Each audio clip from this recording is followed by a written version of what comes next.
Hello brilliants.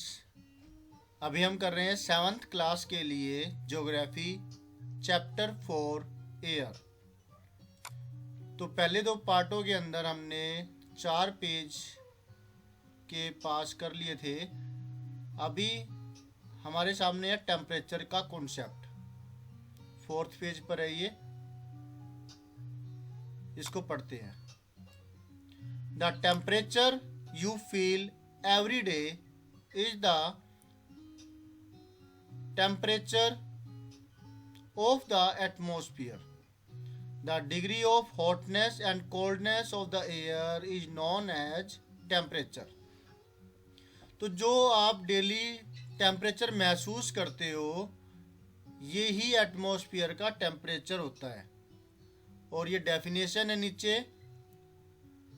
Hotness की degree या coldness की डिग्री कितनी है हवा के अंदर, हवा की हॉटनेस गर्म माहट और ठंडक की डिग्री कितनी है वही कहलाती है वहाँ का टेम्परेचर, वही टेम्परेचर होता है। तो ये डेफिनेशन हो गया। Define temperature. Next, the temperature of the atmosphere changes not only between day and night but also from season to season. Obviously, जो टेम्परेचर है वो ना केवल दिन से रात, रात से दिन इस तरीके से बदलता है बल्कि ये सीजन से सीजन में भी बदलता है। समर्स में टेम्परेचर ज़्यादा होता है होटर के मुकाबले में, विंटर्स के मुकाबले में। समर्स है वो ज़्यादा गर्म होती है विंटर्स से। आपने देखा होगा सर्दियों के टाइम पर तो आप लोग धूप में बैठ कर के धूप सेंकते हैं और गर्मियों में धूप तो सुहाती नहीं है बिल्कुल भी। तो यानी कि समर्स में टेम्परेचर ज़्यादा होता है, छाँव पसंद होती है, बल्कि छाँव में भी गर्मी लगती है गर्मियों के अंदर तो। और विंटर्स के अंदर धूप में भी गर्मी नहीं लगती, अच्छा लगता है। तो ये सीजन से सीजन में भी टेम्परेचर में फर्क आता है। An important factor that influences the distribution of temperature is insolation. Insolation क्या है? Insolation is the incoming solar energy intercepted by the earth. जो अर्थ सोलर एनर्जी को गेट करती है वो कहलाता है इंसोलेशन। यानी सोलर एनर्जी को रोक के रखती है वो कहलाती है क्या? इंसोलेशन। तो ये एक इम्पोर्टेंट फैक्टर है किस चीज़ का? टेम्परेचर के डिस्ट्रीब्यूशन का।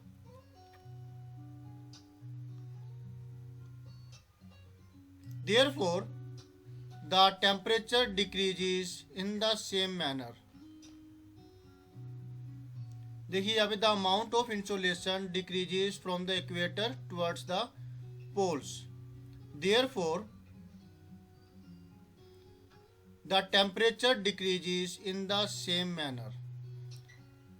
जो इक्वेटर सामने होता है सूरज की रोशनी के बिल्कुल सामने, तो वहाँ पर क्या होता है? ज़्यादा मात्रा में इंसोलेशन होता है, ज़्यादा मात्रा में हीट होती है जिसकी वजह से वहाँ पर गर्मी होती है उसके मुकाबले में जो इक्वेटर से दूर चला जाएगा। कैसे?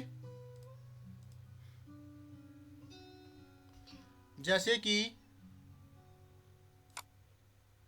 ये है, यहाँ पर हम एक ड्रॉ करते हैं इस तरीके से। अर्थ है इस तरीके थोड़ी स्लैंटिंग होकर के चलती है ना, घूमती है उसकी तरफ, सन की तरफ। तो जो सूरज की रोशनी है वो यहाँ से पड़ती है ऐसे सीधी पड़ेगी। तो यहाँ पर इस हिस्से में क्या है? इक्वेटर है। इस हिस्से में, यहाँ पर, मतलब ये पूरा पूरा अगर हम अर्थ माने, ये पूरी अर्थ है, और ये अर्थ के इस हिस्से के अंदर जो सामने सामने आ रहा है वहां पर हीट ज़्यादा होगी इसके मुकाबले जो दूर चला जाएगा। यहाँ पर है, यहाँ पे कह लो, इस हिस्से में, इस हिस्से में, इस हिस्से में, यहाँ पर क्या होगी, हीट डायरेक्टली नहीं पड़ेगी। तो जो इक्वेटर है उस तरफ डायरेक्टली पड़ती है। एक बार दोबारा से क्लियर करते हैं इसको।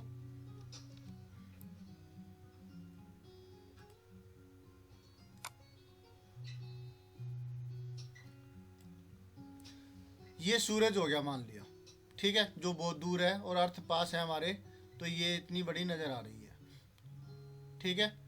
तो जो सामने सामने हीट पड़ेगी यहाँ पर है, तो वो तो ज़्यादा हीट गेट करेगी उसके मुकाबले में जो दूर पड़ेगी। अब यहाँ पर इस हिस्से के अंदर, यहाँ पर सीधी सीधी लाइट पड़ेगी और यहाँ पे क्या होगा, कम लाइट पाई जाएगी जितना इक्वेटर से दूर जाएंगे। तो इसका असर पड़ता है कि कितनी हीट इन्होंने ली है, इंटरसेप्शन, ठीक है। Now do you understand why poles are covered with snow? क्योंकि वहां पे इतनी ज़्यादा हीट जाती ही नहीं है। अब जो ये हिस्सा है ये तो इस वक्त और भी ज़्यादा दूर हो गया, जिसकी वजह से यहाँ पे रात है, ठंडक है, यहाँ पे तो हीट पहुँचेगी नहीं इस हिस्से के अंदर। यहाँ पर तो पोलर रीजन इसलिए ठंडे होते हैं, और यहाँ पे स्लैंटिंग जा करके यहाँ पर भी क्या है, इतनी ज़्यादा हीट नहीं पहुँच पाती, ठीक है। जैसे शाम के समय पर क्या होगा, सूरज बिल्कुल स्लैंटिंग होता है ना, सुबह के टाइम पे भी स्लैंटिंग होता है, तो वहाँ पे उस वक्त टेम्परेचर इतना ज़्यादा नहीं होता, लेकिन दोपहर को बिल्कुल सिर के ऊपर होता है, जिसकी वजह से टेम्परेचर बहुत ज़्यादा होता है। सबसे ज़्यादा टेम्परेचर दोपहर के टाइम पे होता है। If the earth's atmosphere, Earth's temperature rises too high, it would become too warm for some crops to grow. Temperature in cities is much higher than that of villages. The concrete and metals in buildings and the asphalt of roads get heated up during the day. This heat is released during the night. अगर अर्थ का temperature बहुत ज़्यादा rise हो जाए, बहुत ज़्यादा गर्म हो जाए, तो ये नुकसानदायक होगा उन क्रॉप के लिए जो कि इतने टेम्परेचर पे सरवाइव नहीं कर सकती। तो वो क्रॉप्स वहाँ पे उगेगी ही नहीं। ओके, टेम्परेचर जो सिटीज़ में है वो कहीं ज़्यादा होता है विलेजेस के मुकाबले में। क्यों? क्योंकि जो रोड है, बिल्डिंग है, वो कंक्रीट से बना होता है, मेटल से बना होता है, और रोड है वो एसफाल्ट, कोई काला जो मटेरियल है वो जैसे तारकोल टाइप में, वो भी बहुत ज़्यादा गर्म हो जाता है दिन के समय में। और जो ये हीट है जो कि इतनी गर्मी में होने के बाद ये रात के टाइम पे रिलीज होती है। दिन में तो लगातार गर्म होता रहता है, और फिर रात के टाइम पे जब टेम्परेचर बाहर उस रोड के मुकाबले में कम होता है, तो फिर वो हीट रोड से, बिल्डिंगों से एनवायरनमेंट में आती है। क्लियर हुआ? तो इस पैराग्राफ में क्या है कि अर्थ का टेम्परेचर भी बढ़ता चला जाए अगर, तो ये बहुत ज़्यादा हो जाएगा, और ये इतना हो जाएगा कि कुछ क्रॉप्स जो उस टेम्परेचर में उग नहीं सकती, अगर कम टेम्परेचर होता तो सही से ग्रो कर जाती, लेकिन उस टेम्परेचर पे वो सही से ग्रो नहीं कर पाती, सही से फ्रूट नहीं देगी, सही से ग्रेन्स नहीं देगी। जो टेम्परेचर सिटीज़ के अंदर है वो बहुत ज़्यादा होता है गांवों के मुकाबले में, क्योंकि जो शहरों की जो बिल्डिंगें होती है वो मेटल की और कंक्रीट की बनी होती है, और रोड है वो एसफॉल्ट मटेरियल है, ब्लैक लिक्विड है, उसका बना होता है, जो कि पूरे दिन में तो एनर्जी स्टोर करके रखती है क्योंकि लगातार गर्म होती रहती है, व्हीकल भी उस पर चलते रहते हैं, जिसकी वजह से उस पर टेम्परेचर बढ़ जाता है। और जब रात के टाइम पे टेम्परेचर और रोड के मुकाबले में बाहर की तरफ टेम्परेचर कम होता है, तब ये हीट रात के टाइम पर रिलीज होती है, जिसकी वजह से शहर गर्म होते हैं गांवों के मुकाबले में। Also the crowded high rise buildings of the cities trap the warm air and thus raise the temperature of the cities. तो जो बिल्डिंग क्राउडेड हाई, जो ऊंची ऊंची बिल्डिंगें होती है, मॉल कह लीजिए, या फिर जो मल्टी स्टोरीड बिल्डिंग्स होती है, फ्लैट सिस्टम होता है और वो भी क्राउडेड, एक के बाद एक लगातार लगी रहती है, वो भी क्या करती है, वार्म एयर को ट्रैप कर लेती है और टेम्परेचर सिटीज़ का बढ़ाती है। तो यहाँ क्वेश्चन बन सकता है कि सिटीज़ का टेम्परेचर हायर क्यों होता है, यहाँ से लेकर यहाँ तक। What are the causes of the high temperature in cities than villages? तो इसमें कोई और कारण भी हो सकते हैं, धुआं, पॉल्यूशन, वो आप अपनी तरफ से लिख सकते हैं। फिलहाल यहाँ पे 2 रीजन दे रखी है, 2 ही क्या, एक ही है बिल्डिंगों के लिए, वो भी इंसोलेशन का, इस कॉन्सेप्ट का कि कितनी वो हीट ट्रैप कर लेते हैं। ठीक है, यहाँ पर क्या है, लेफ्ट हैंड साइड में कुछ है, यहाँ पर भी है कुछ थर्मोमीटर, ये टेम्परेचर मेजर करने के काम आता है। बैरोमीटर, इसका काम होता है कि ये एटमॉस्फेरिक प्रेशर को मेजर करती है कि कितना एटमॉस्फेरिक प्रेशर है, एटमॉस्फेयर का प्रेशर हमारे ऊपर, चीज़ों के ऊपर। रेन गॉज, ये मेजर करता है कितनी रेनफॉल हुआ है। विंड वैन, ये बताता है विंड की डायरेक्शन, कि हवा किस तरफ से किस तरफ बह रही है। तो ये कुछ वेदर इंस्ट्रूमेंट्स है। ठीक है, तो आप इसकी डेफिनेशन भी ले सकते हो, कुछ वर्ड्स अपनी तरफ से मिला करके, जैसे थर्मोमीटर में, this is an instrument which measures the temperature, this is the instrument which measures the atmospheric pressure, this is the instrument which measures the amount of rainfall, and this is the instrument which shows the direction of the wind. ठीक है, तो ये अलग अलग definition in instruments की हो सकती है। अब है ये the standard unit of measuring temperature is degrees Celsius. It was invented by Anders Celsius. On the Celsius scale, the water freezes at 0 degrees Celsius and boils at 100 degrees Celsius. जो standard unit है temperature को major करने की, वो है degree Celsius. देखिए ये जो है ना, यहाँ पे जो डिस्क्राइब किया हुआ है ये सेल्सियस, वैसे स्टैंडर्ड यूनिट तो इसकी होती है केल्विन के, लेकिन यहाँ पे डिस्क्राइब आपके लेवल के हिसाब से दे रखा है कि जो स्टैंडर्ड यूनिट है टेम्परेचर को मेजर करने की, वो है डिग्री सेल्सियस। और क्योंकि इस कॉन्सेप्ट को लेकर के आए थे एंडर्स सेल्सियस और टेम्परेचर को मेजर करने के लिए, इसी कारण से इनके नाम पर इस यूनिट का नाम पड़ा। सेल्सियस स्केल के हिसाब से जो पानी है वो जम जाता है, फ्रीज हो जाता है 0 डिग्री सेल्सियस पर, और बॉयल होता है 100 डिग्री सेल्सियस पर। ठीक है, ये यूनिट है टेम्परेचर हो गए कि कब तो वाटर फ्रीज होता है और कब वाटर बॉयल होता है। तो यहाँ क्वेश्चन बन सकता है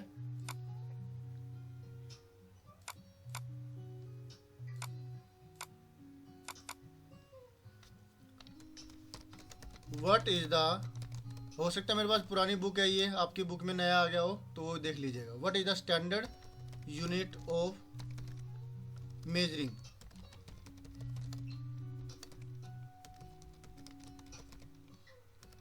टेम्परेचर और व्हाट इज द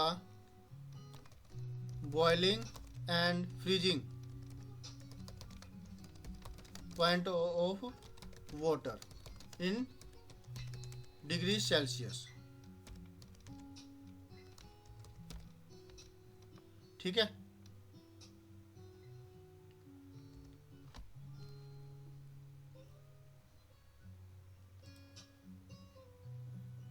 ये क्वेश्चन बना दिया मैंने, क्वेश्चन मार्क नहीं लगाए किसी पर भी। यहाँ क्वेश्चन मार्क लगा देते हैं और यहाँ पर भी क्वेश्चन मार्क। ठीक है, अब आगे एयर प्रेशर। पहले ये लेफ्ट कॉलम में पढ़ लेते हैं, डू यू नो में क्या चीज दे रखी है। On the moon there is no air and hence no air pressure.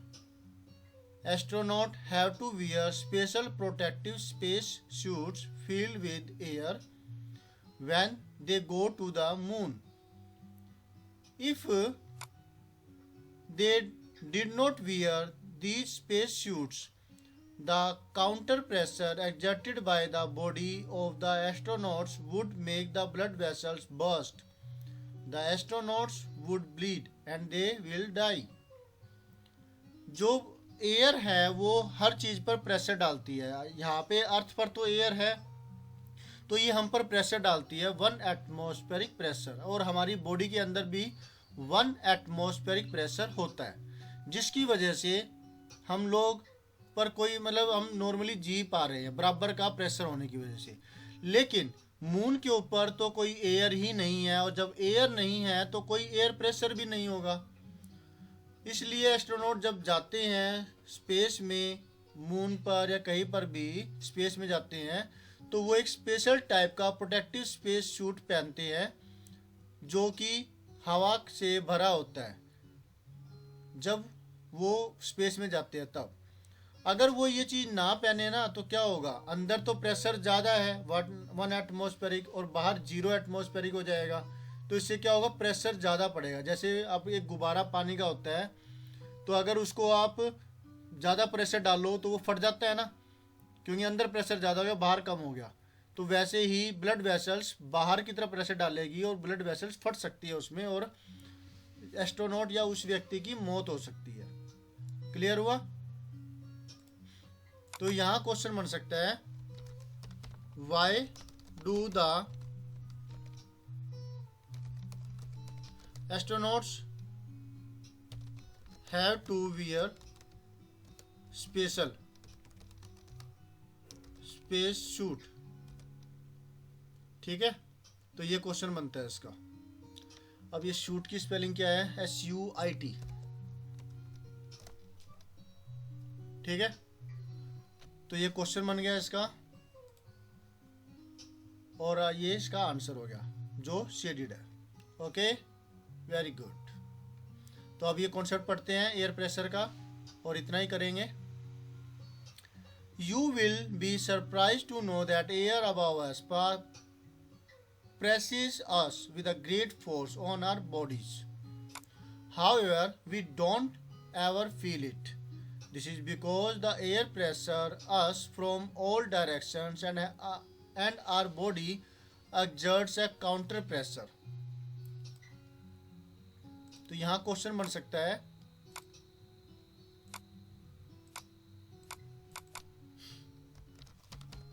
why don't we feel air pressure on us? हम क्यों नहीं फील कर पाते एयर प्रेशर हमारे ऊपर है जो। ऐसा इसलिए है, इसमें लिखा हो you will be surprise to know that air, ये फालतू चीजें शेड हो गई।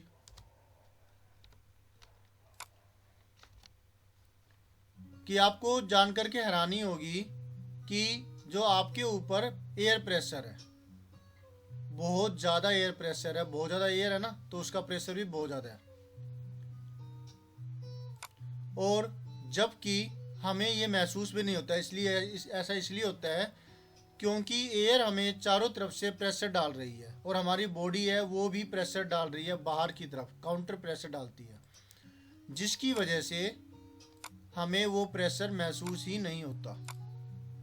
ओके, तो ये क्वेश्चन हो गया कि क्यों हम लोग एयर प्रेशर फील नहीं कर सकते। और या फिर ये लिख सकते हैं, और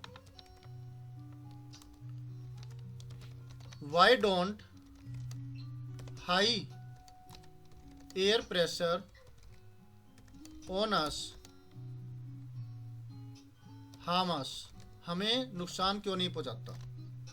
इसलिए नहीं पहुंचाता क्योंकि प्रेशर दोनों तरफ बराबर हो गया ना। ठीक है, अब आगे, air pressure is defined as the pressure exerted by the weight of the air on the earth's surface. As we go up the layers of atmosphere, the pressure falls rapidly. The air pressure is highest at sea level and decreases with height. Horizontally, the distribution of air pressure is influenced by the temperature of the air at a given place. In areas where temperature is high, the air gets heated and rises. This creates a low pressure area. Low pressure is associated with cloudy skies and wet weather.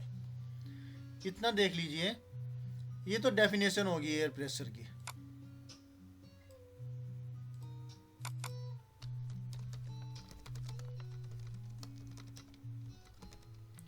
Define air pressure. तो air pressure क्या होता है? Air pressure को define किया जा सकता है एक ऐसे प्रेशर के तरीके से जो कि हवा का टोटल वेट अर्थ की सरफेस पे डालता है। अब ये चीज़ तो आप ओशन वगैरह में भी देखते हो, नदी में भी देखते हो। कभी आप नदी में नहाए हो, स्विमिंग पूल में नहाए हो, तो जैसे हम नीचे डाउन में जाते हो ना, प्रेशर बहुत ज़्यादा हो जाता है। हल्का सा मतलब हमें अजीब सा महसूस होने लग जाता है कि जैसे पता नहीं क्या तो हैवी हैवी लोड रख दिया गया हो, तो वो प्रेशर अजीब सा महसूस होता है। वो इसी वजह से है क्योंकि पानी का प्रेशर हमारे अंदर के प्रेशर से बहुत ज़्यादा हो जाता है। और जो मैरीना ट्रेंच है जो कि 11 किलोमीटर के आसपास नीचे गहराई के अंदर है, वहाँ पर तो अगर कोई ह्यूमन बॉडी चली जाए ना गलती से भी, तो पिचक करके 1/3 1/4 ऐसे हो जाए, तो इतना प्रेशर होता है। साइंटिस्टों ने इसकी डिस्कवरी भी की है और इन्होंने इस पर एक्सपेरिमेंट भी किया है। तो वो प्रेशर ही होता है जिसकी वजह से कोई चीज़ श्रिंक हो जाती है जब इतनी डेप्थ में छोड़ी जाए। तो जब वो सबमरीन लेकर के गए थे तो सबमरीन के कांच भी टूट गए थे, तो उनको वापसी जाना पड़ा था वहीं से। समझ में आ रहा है आपको? और भी आप डिस्कवरी में देखोगे तो इसका प्रेशर का अलग अलग रोल है। और फिर जब ये बाहर आते हैं तो एक स्पेशल टाइप के रूम में इनको रखा जाता है जहाँ पर इनका जो एटमॉस्फेरिक प्रेशर है वो बॉडी के अंदर वो नॉर्मल होने में लगता है। 4 से 5 घंटे वो उस रूम में रहते हैं, नहीं तो उनकी मसल्स, उनकी जो ब्लड वेसल्स है वो फट सकती है बाहर आने के बाद। तो इसी तरह अर्थ के ऊपर भी प्रेशर होता है, वो क्या है? एयर प्रेशर होता है, वो होता है atmospheric pressure. Air pressure, air pressure की डेफिनेशन है। अब जैसे जैसे हम ऊपर जाते हैं तो वहाँ पर हवा का दबाव कम होता चला जाता है, लगातार गिरेगा उसमें, और जो प्रेशर है सबसे ज़्यादा होगा सी लेवल पर, और जैसे जैसे ऊपर पहुँचेंगे इसका एयर प्रेशर कम होता चला जाएगा। यहाँ क्या क्वेश्चन बन सकता है? बनाए तो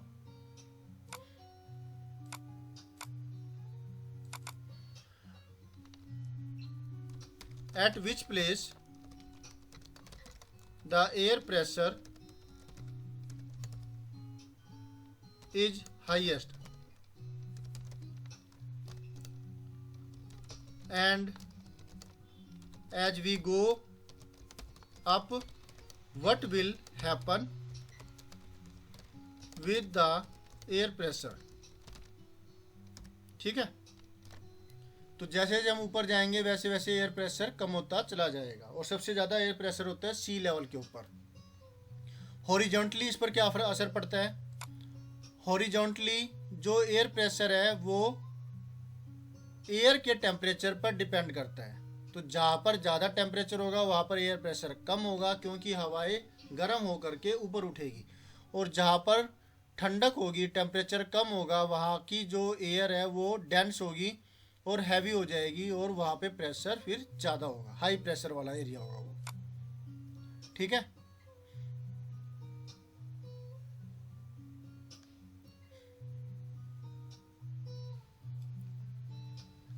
तो यहाँ क्या क्वेश्चन बन सकता है?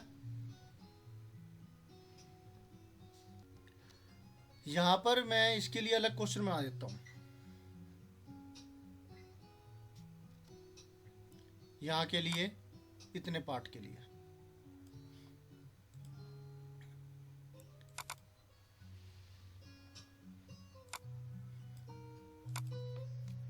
क्या क्वेश्चन बन सकता है इसमें? What affects the air pressure of a particular area horizontally?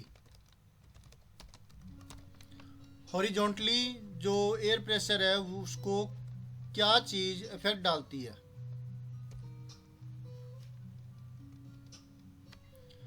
तो वो क्या चीज है? वो है वहां का टेम्परेचर। ठीक है।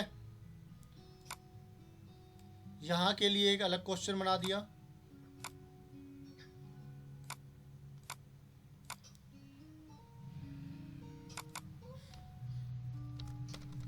What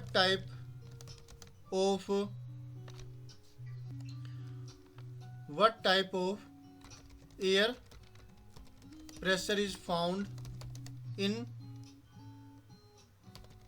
high temperature area?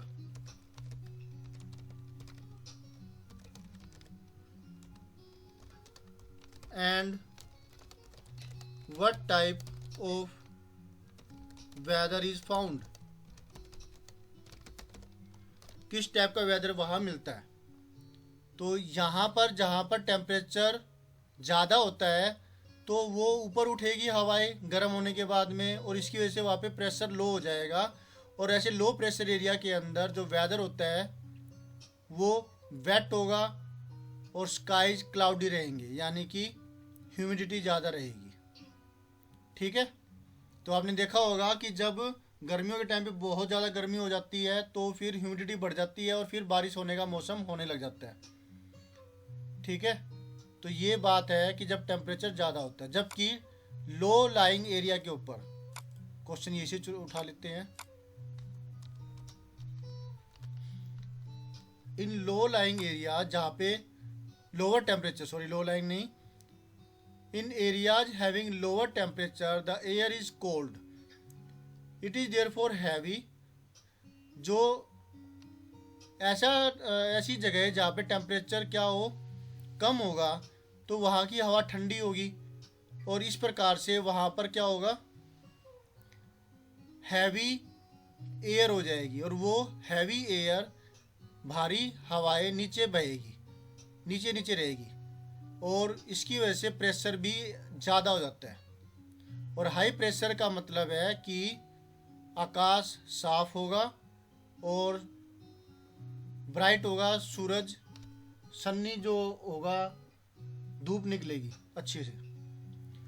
तो जब आप देखते हो एसी की हवा जब होती है वो ऊपर की तरफ नहीं नीचे की तरफ आती है, और जब गर्म हवाएं होती है तो वो रोशनदान से बाहर निकलती है, क्योंकि वो हल्की होती है, और एसी की हवा ठंडी होती है, भारी होती है, नीचे की तरफ आती है। ठीक है। तो क्या क्वेश्चन बना है यहाँ पर? वही उठा के रख दिया मैंने। What type of air pressure is found in high temperature, हो जाए क्या, लो टेम्परेचर कर देते हैं, low temperature. And what type of weather is found there, ये हो गया। ठीक है। The air always moves, what is the direction of motion of air? जो एयर है वो हमेशा किस तरफ से किस तरफ बहेगी? हाई प्रेशर से लो प्रेशर की तरफ। Okay. What is the direction of motion of air. तो वो है हाई प्रेशर एरिया से लो प्रेशर एरिया की तरफ। ठीक है, तो स्टूडेंट्स इस तरीके से ये काफ़ी लेंथी वीडियो हो गया। अब इसके बाद विंड का टॉपिक आएगा, काफ़ी इंटरेस्टिंग है, वो हम करेंगे। और आपको करना क्या है, आपको लाइक, सब्सक्राइब, शेयर, कमेंट करना है, और कुछ पूछना हो तो कमेंट कर दीजिए। और अगर अब तक आपने सब्सक्राइब नहीं किया तो प्लीज़ सब्सक्राइब कर दीजिए। सब्सक्राइब करने के बाद बेल का बटन दबाना मत भूलेगा, ताकि आपको लेटेस्ट अपडेट मिलती रहे। तो नेक्स्ट वीडियो के अंदर मिलेंगे, और नेक्स्ट वीडियो में हो सकेगा तो इस चैप्टर को पूरा कंप्लीट करेंगे। मिलते हैं नेक्स्ट वीडियो में। Bye, thank you for watching your own video.